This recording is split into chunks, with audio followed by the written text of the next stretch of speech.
Hello, hi, good afternoon. My name is FAEZAH di JAIS. So basically today gonna run test 2 question for motor control. A case given is a 45-year-old housewife complained of having right side of low back pain due to L4, L5 lumbar stenosis. So based on subjective assessment, findings shows that her pain is radiating to the right leg, especially at the lateral cuff after prolonged standing. And second is prefer a stoop posture and cramp after like 15 minutes of walking.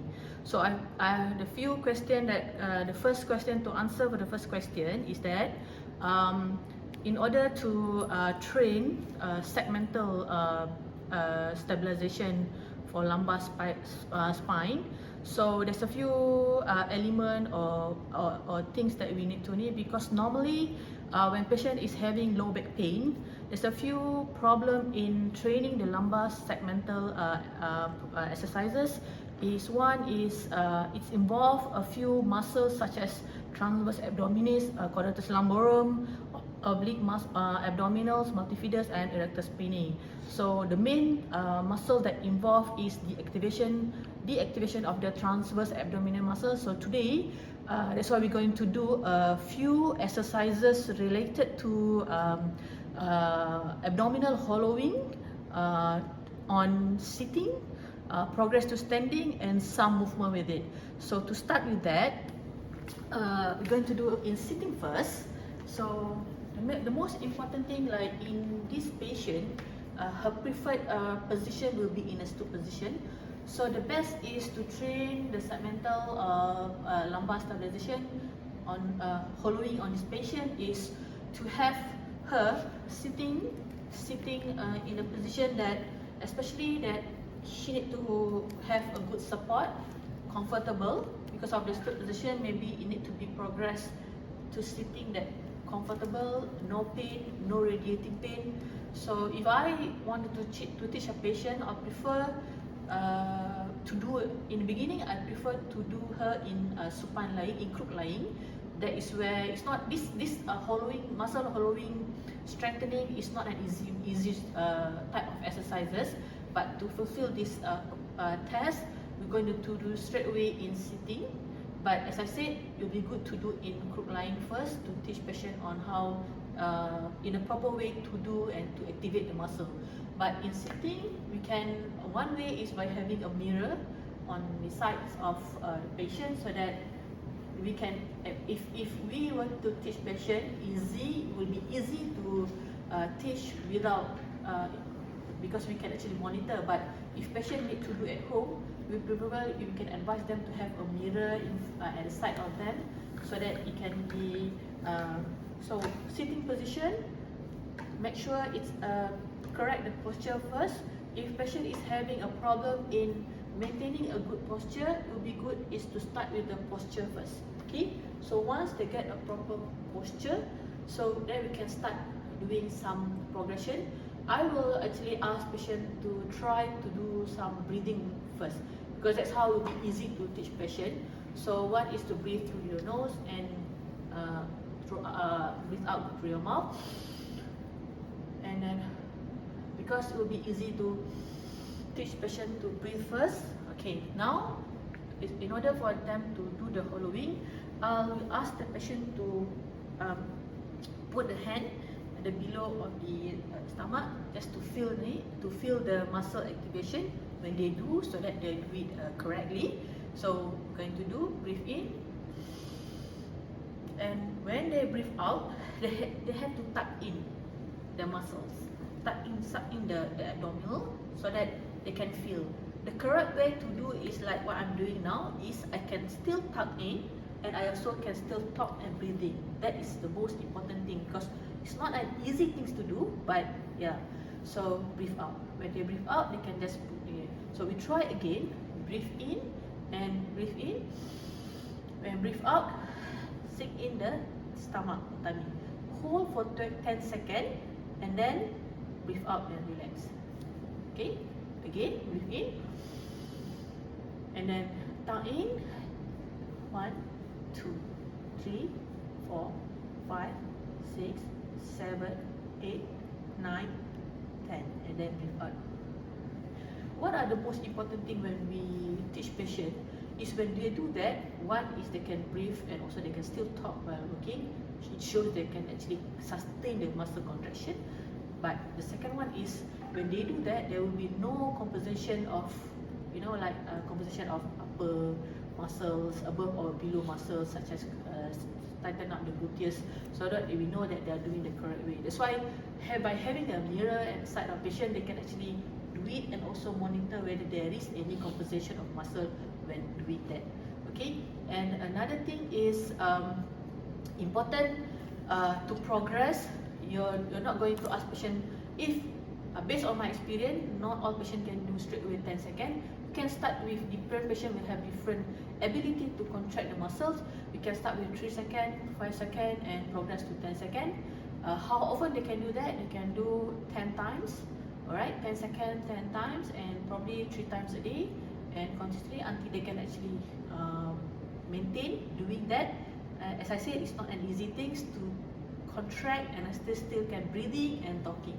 Okay, the second one, we can actually progress the exercises to do in standing. I prefer for patient that cannot start with leaning back, so they can actually maintain a good posture, control. Okay, and doing the same thing, just put equal body weight. Like I'm doing now, I ask patient to do in front of the mirror. If at home, they can see they can have a look at the mirror, and so that they're aware of what they'll be doing. And then same technique, doing breathing, breathe in and breathe out, tighten up, and so at the same time they maintain a good hollow at the back.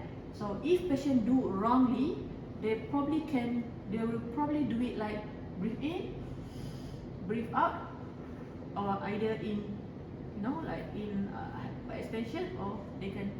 So we want them to make sure the back is flat. Okay, that's why I prefer to do in leaning, lean back the wall and breathe in and breathe out and hold 1, 2, 3, 4, 5, 6, 7, 8, 9, 10, and relax. Okay, one more time. I'll just show one more time. Breathe in and start in. Okay, see, 1, 2, 3, 4, 5, 6, 7, 8, 9, 10, and relax. So again, it's not easy for those who have like a big muscle like me. Stomach will be like you have to palpate. I prefer to palpate slightly down here. For some patients who they are skinny, they can actually straight away put their hand like this to feel the muscle contraction. So then again, we can progress if patients are able to do in crook lying, sitting, and standing. Now we can actually combine with multiple movement by having moving the arm. Like for example, I can do in standing. Okay, same technique. Once patients are able to do in a proper technique, we can actually progress by having moving the limb. See, breathe in, breathe out, and start in, and I can actually move the limb, but at the same time I maintain the muscle contraction. So this is the abdominal hollowing, and so we can actually do it with 10. Okay, I can also change to, okay, again breathe in, relax for a while, and then breathe in, start in, and change to left. Okay, right, I will do right, left, and then single.